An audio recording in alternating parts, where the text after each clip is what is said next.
asking for disaster. Piece of the story is what just happened with Russia, China, and Turkey this week. This is truly devastating for the U.S. dollar dominance. Turkey has in recent years, of course, grown much closer with Russia and China and other BRICS nations. Well, this week, Turkey did the unthinkable. Announced it's officially joining BRICS, dropping the U.S. dollar as its reserve currency of choice. I like how ResponsibleStatecraft.com put it on their news coverage. Turkey's BRICS gambit is just what Russia ordered. I hope you understand how important this is. Turkey, a NATO country, is saying we're done with the United States dollar. We're done being bullied by the United States and the banks like the IMF and the World Bank that are run by the United States. If we want financing for a big project, we're going to Russia and China. Quote, one reason for the formal application to BRICS was that the geopolitical center of gravity is shifting away from developed economies. That one sentence from Turkish officials says it all, just one sentence. So Turkey will be added as a BRICS member in October. And this comes just months after adding Egypt, Ethiopia, Iran, and the United Arab Emirates. The center of the world is quickly moving away from Washington, D.C. Many of these nations are seeking to diversify away from the United States dollar quickly, because they see a significant risk to their economies if the U.S. economy collapses, which is looking increasingly likely with all of these multiple data points. Last week's data shows us that credit card debt is at a record high in the United States, savings at a record low. That's not a good combination. And the dollar store and Dollar General stores can't sell anything. Wow, a quarter of its value being cut off. Well, okay. Sales plummeting. All of the warning bells are going off right now across the United States. So in 10 days, the Fed starts slashing rates, driving down the value of the U.S. dollar. Countries are jumping ship, joining BRICS, and Turkey officially joins Russia and China in October before the United States election. Buckle up, because relying on the U.S. dollar is asking for disaster. Buckle up, because relying on the U.S. dollar is disaster. I'd like to start by giving infinite honor, praise, and glory to the Most High Yahweh, Bahashem, Yahweh Shai, Bahashem, Rakakwadash. Double honors to the apostle elders of Great Millstone, men who have labored and suffered in this truth for over 30 years, making their lives and their bodies a living sacrifice. Shalom also goes out to the bishops, the elders of Great Millstone, as well as the heads of camps in Great Millstone by and large. Last but not least, a shalom goes out to the hopeful elect of the nation of Israel, the one-third, that innumerable number, which consists of men, women, and children in that order, who have come back to the obedience of the scriptures, as well as calling them names, Yahweh, Yahweh Shai, to you all, shalom. Lord willing to be edified. As we creep closer and closer to the end of this man's society, you know, the cracks in his demeanor are being made wider and wider. Here you have Turkey, as you just heard the man say, that was a former member of NATO. And this has been going on since 9/11. You know, I have been kind of keeping tabs on this. You know, when they formed that coalition to go after Saddam Hussein, or the war on terrorism, quote unquote, as they say. There was a lot of so-called coalition countries or allied countries that wasn't on board with what was happening, and France being one of them, if you remember, during 9/11, which they're about to roll up on the anniversary of that, you know. Then President Bush was trying to form a coalition. Russia was also asked to come on board as well, but they didn't do it as well. But France didn't want to come on board, and they changed the French fries to the freedom fries. So this is nothing new that these NATO members are jumping ship, because the ship, which is known as Babylon the Great, aka otherwise known as America, is sinking fast, and it can't be saved. You know, it can't be saved. In fact, there's a scripture where it says, we would have healed her, but it can't be. America can't be saved. Let's go there real quick. Let's pull out of here. We're in the final stages of America, the land of the free and the home of the brave, as they like to put it. This is Jeremiah chapter 51, and Jeremiah 51, and in the blue letter, it reads at the top, it says, Babylon judged for sins against Israel. And that is what we're going to see ultimately. This place is going to be ultimately judged overall when the missiles pepper it. So that's going to be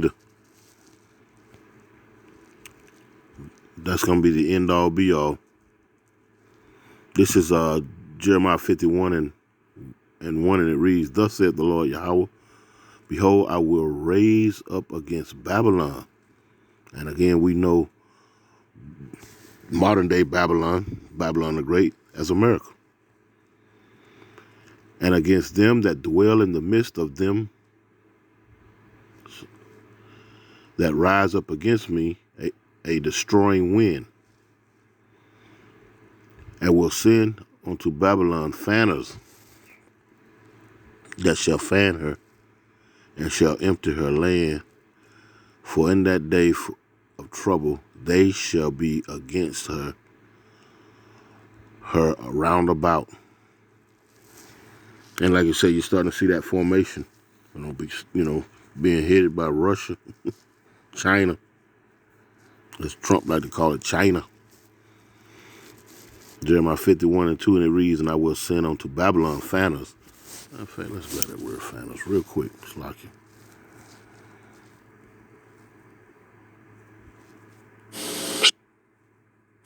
Strong's H2114. Zur.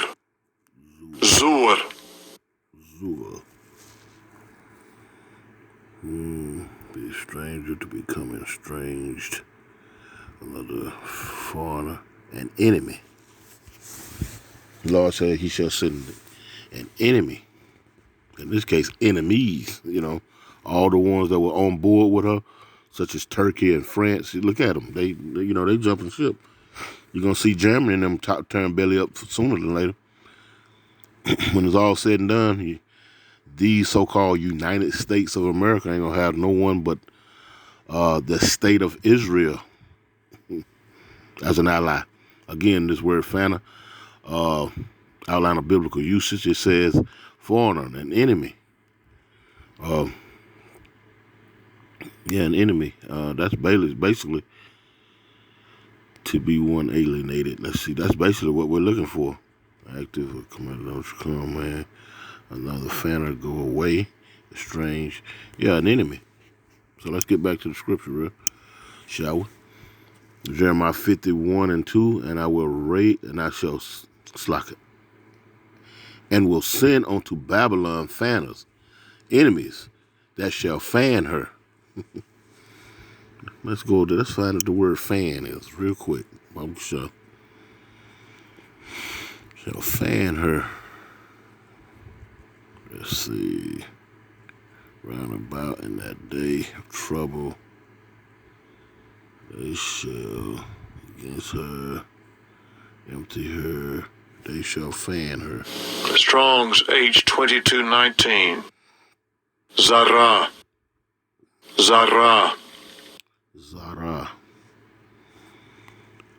To scatter, fan, cast away, disperse, spread, be scattered.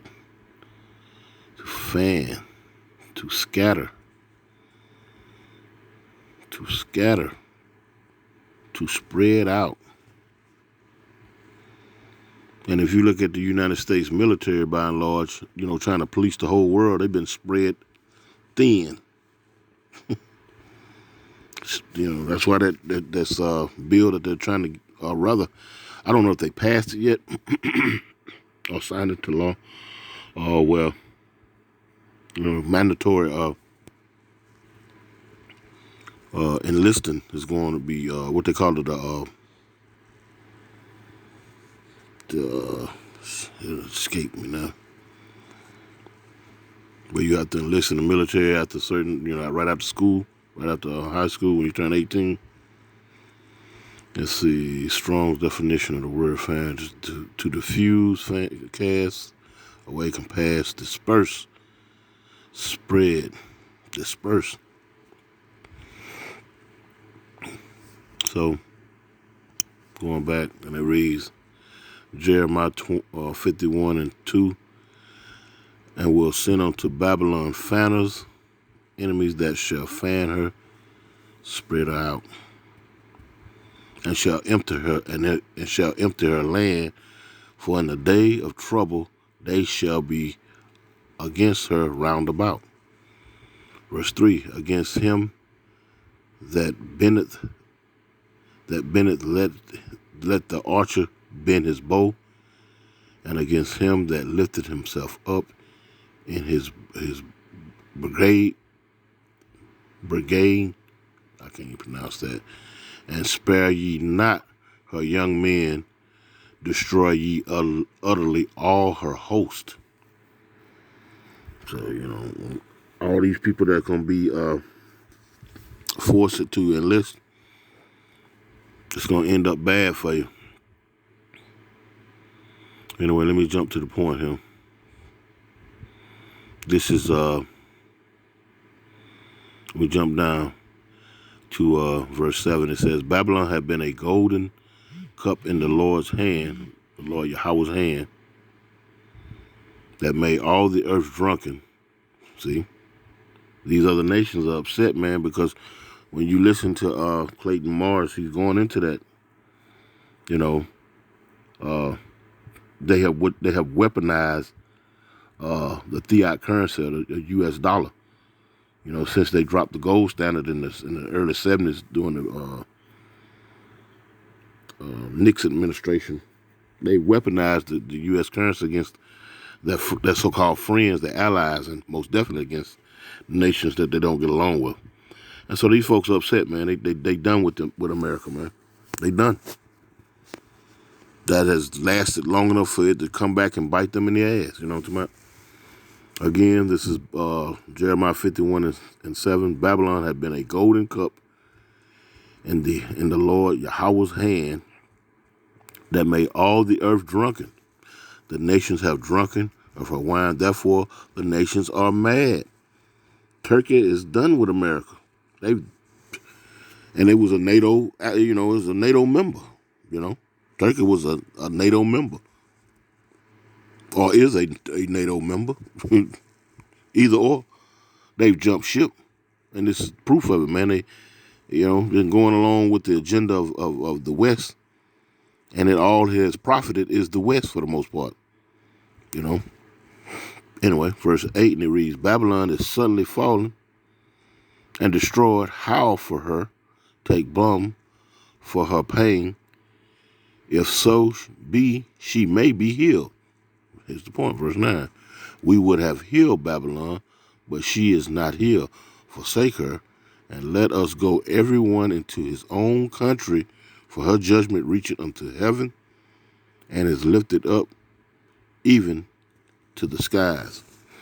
So they can see the writing on the wall. These other nations, they've come here and plundered and,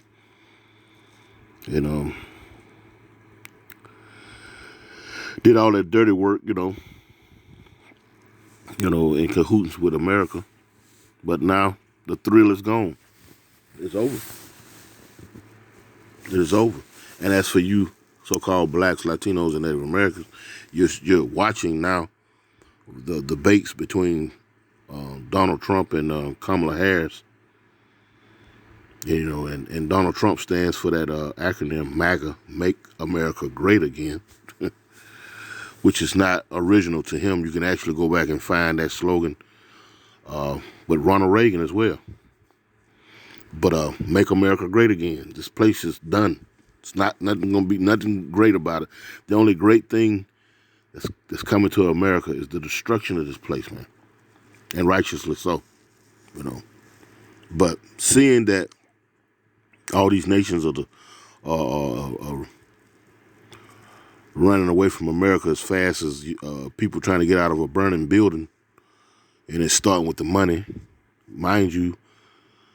This American government has weaponized the money, and now that it's no longer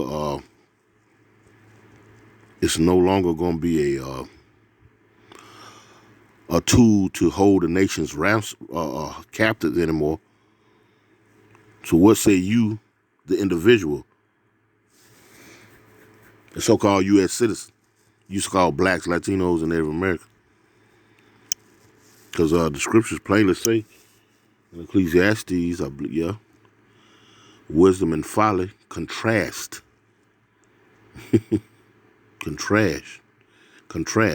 This is Ecclesiastes 7:2, and it reads, "It is better to go to the house of mourning than to go to the house of feasting, for that is the end of all men, and the living will lay it to his heart."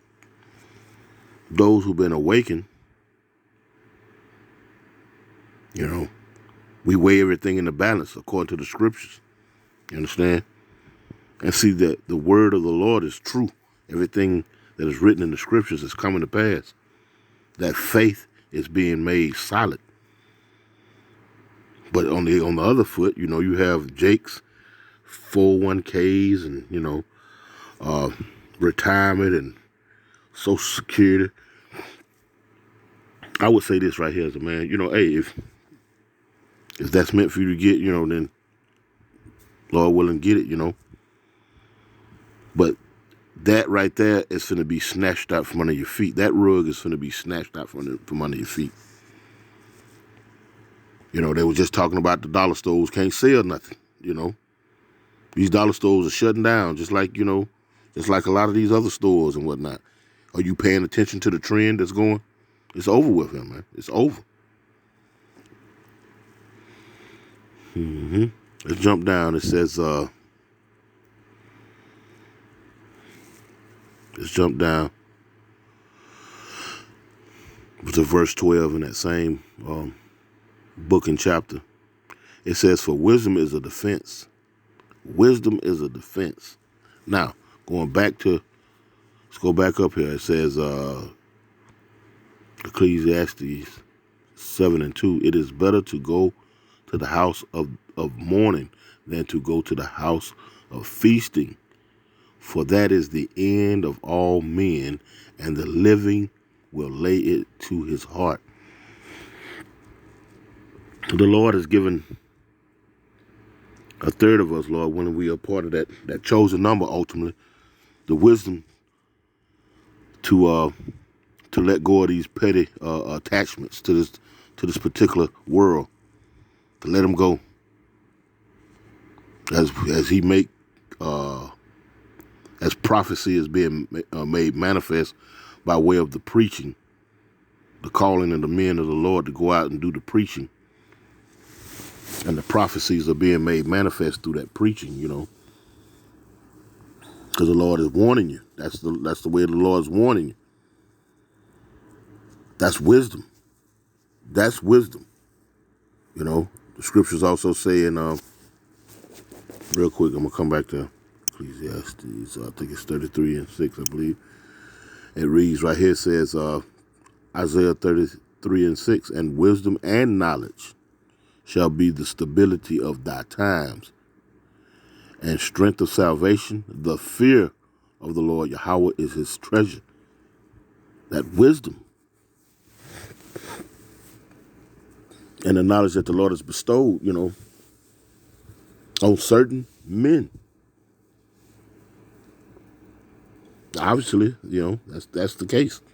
Because if it was the case that the Lord has given all wisdom and knowledge, aka these churches, then this message wouldn't be valid, you know what I'm talking about? But that's not the case. The Lord has selected men, you know what I'm talking about? have selected. So, you know, you got to weigh all that in the balance. Let's go back. Let's go back real quick. So let's go back to Ecclesiastes 7 and 12. It says, for wisdom is a defense and money is a defense. But your money is about to be taken away from you. One half of the equation is finna be null and void, the money. So what are you going to do? You understand? What are you going to do, Jake? The ones that believe in the society. The ones that believe that the society, the heads of states, the world by and large has the remedy. They have a plan that can fix everything. You know, the ones that believe in this voting, that are watching the elections closely because they believe they have a horse in the race. What say you, one half of this equation right here, Ecclesiastes 7 and 12, for wisdom is a defense, that's one half of it, and money is a defense, that's the other half. And as you are seeing, CDCs, the NASDAQ, the markets, inflation, jobs are declining, pay raises are non-existent, but the cost of everything is going up. You know what I'm saying? Allied nations are jumping ship as concerning the U.S. dollar. Are you not paying this any attention? So that half of the defense is gone. You might as well say, you know, it's gone. So what say you? You still have a dog in the race, don't it? Okay, let's keep reading. For wisdom is a defense, and money is a defense, but the excellency of knowledge is that wisdom giveth life to them that have it. Mm-hmm. Wisdom giveth life to them that have it. That have what? Wisdom. The knowledge, wisdom, and understanding that the Lord is the remedy. Returning back to your power, calling on your power, and that the Lord has bestowed faith upon you. Build upon that faith, that, you know, in your power. Believe that He got your back, just like He said. You know, I got your back. You know, you got to believe these things.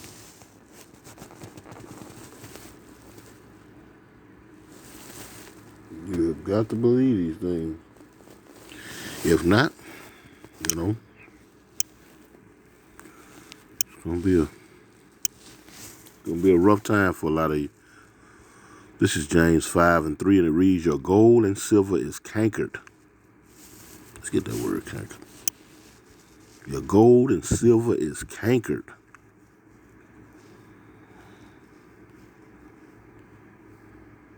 Strong's G 2728. Katiao. Katiao. Katiao. Rust over, covered with rust. A derivative of, it says, rust down, corroded. It's no good. Corroded. It's no good. It's no good. They're moving to a digital currency now. It says right here, corrode. Corrode. Destroyed or damaged. And as we have grown to come accustomed to over the last 5-6 decades, at least in my time span, to the U.S. dollar and the power that it has held over the nations, it is destroyed and damaged. It's both. It's destroyed. Its utter demise just has to be televised. It's over with for the U.S. dollar. It's over with. And the fact that the people of this nation, the so-called citizens, you so-called blacks, Latinos, and Native Americans, most importantly, you still uphold this system. You still uphold it. That's the only way it has power. You give it to it by your faith and belief in it. That's why that half of the equation has left you with a crutch for the most part. You're done.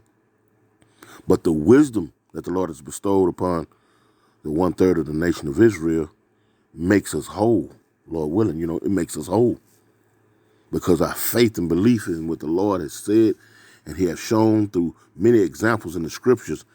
We believe and have faith that it's going to stand the test of time. You, on the other hand, you believe in the society. Your eyes are glued to the television sets, you know what I'm talking about? And, you got a horse in a race with two candidates. One is a Republican, one is a Democrat, and both of them can't stand you. I don't know how you make sense of that. I want to pose a question. How in the world, and I heard this, I'm trying to paraphrase what I heard. How is 300 some odd million people whom your heads of state deem you as children, incompetent, you understand? How are you going to turn around and pick someone to rule over you? You feel what I'm saying? And rule over them. And they have confidence in that. And the rulers of this particular nation, have confidence in your ability to pick a competent ruler, a competent leader.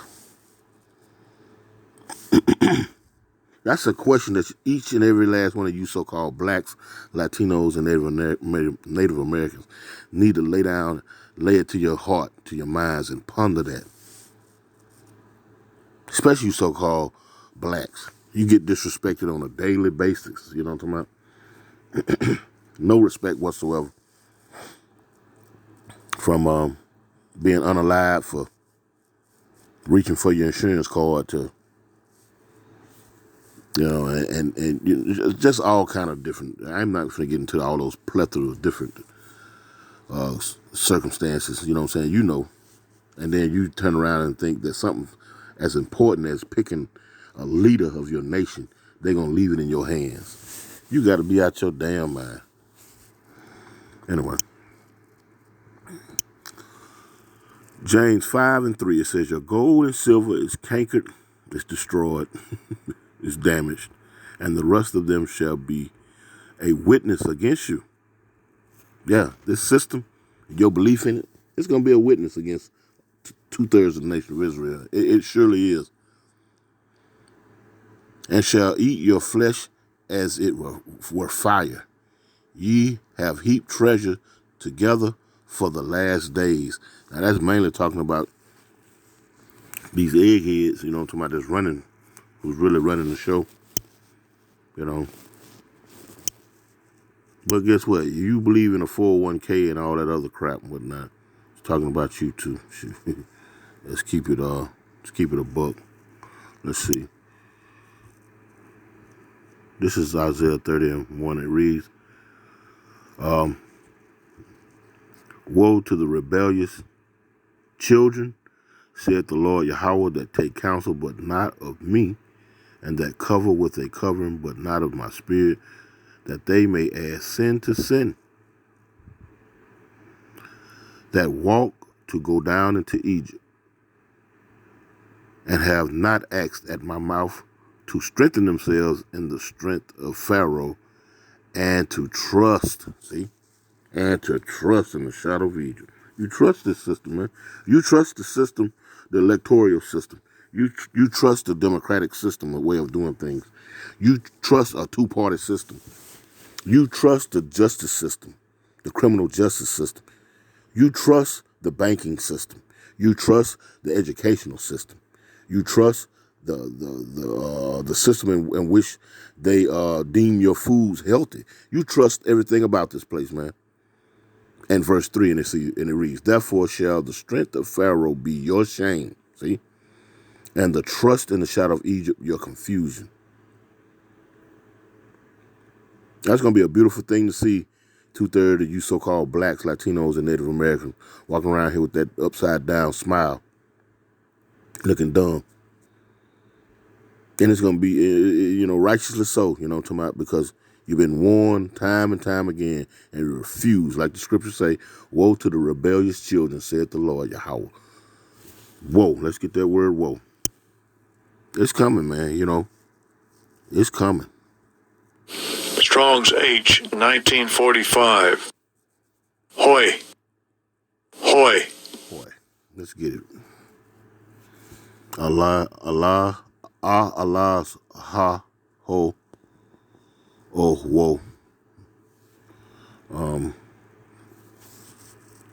It actually just goes into horrible time.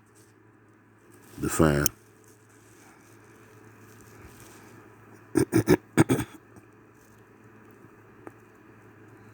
Great sorrow. Let's get it real quick. Whoa. Great sorrow or distress. See that? Great sorrow or distress. It says things that cause sorrow or distress, troubles, to add to his woes. See that? What is the simple meaning of woe? Woe is great sadness. Great sadness. This system that you go to school for, you assimilate, you do your best to assimilate to and just ignore all the atrocities and things that have been done to you and pretend like it ain't never happened, like, get over it, like, 9/11 coming up, they're gonna be talking about remember, it ain't gonna surprise me as I see the t-shirts and they'll never forget, but they come to you, they want you to forget. They want you to forget all the things that they've done to you, that was in the past, you know what I'm saying? Like, again, I heard this guy saying this. He was like, well, that's like a bill collector coming around wanting his money, and you tell him, look, man, get over that, man. Get over it. For 2/3 of our people, you have adopted that mindset, man. You've gotten over it. You're going to do whatever it takes to become an American citizen. Anyway, I'm going to close out by giving infinite honor, praise, and glory to the Most High Yahweh, by Hashem Yahweh Shai. Double honors to the apostle elders of Great Millstone. With that, Shalom.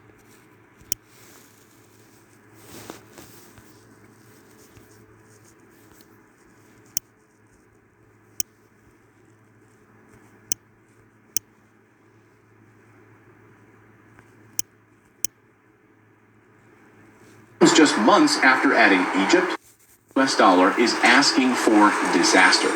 Piece of the story is what just happened with Russia, China, and Turkey this week. This is truly devastating for the US dollar dominance. Turkey has in recent years, of course, grown much closer with Russia and China and other BRICS nations. Well, this week, Turkey did the unthinkable. Announced it's officially joining BRICS, dropping the US dollar as its reserve currency of choice. I like how ResponsibleStatecraft.com put it on their news coverage. Turkey's BRICS gambit is just what Russia ordered. I hope you understand how important this is. Turkey, a NATO country, is saying we're done with the United States dollar. We're done being bullied by the United States and the banks like the IMF and the World Bank that are run by the United States. If we want financing for a big project, we're going to Russia and China. Quote, one reason for the formal application to BRICS was that the geopolitical center of gravity is shifting away from developed economies. That one sentence from Turkish officials says they're tired of being bullied. Well, guess what? 1/3 of the nation of Israel is tired of getting bullied. Our hope is in the Most High Yahweh, by Hashem Yahweh Shai. Shalom.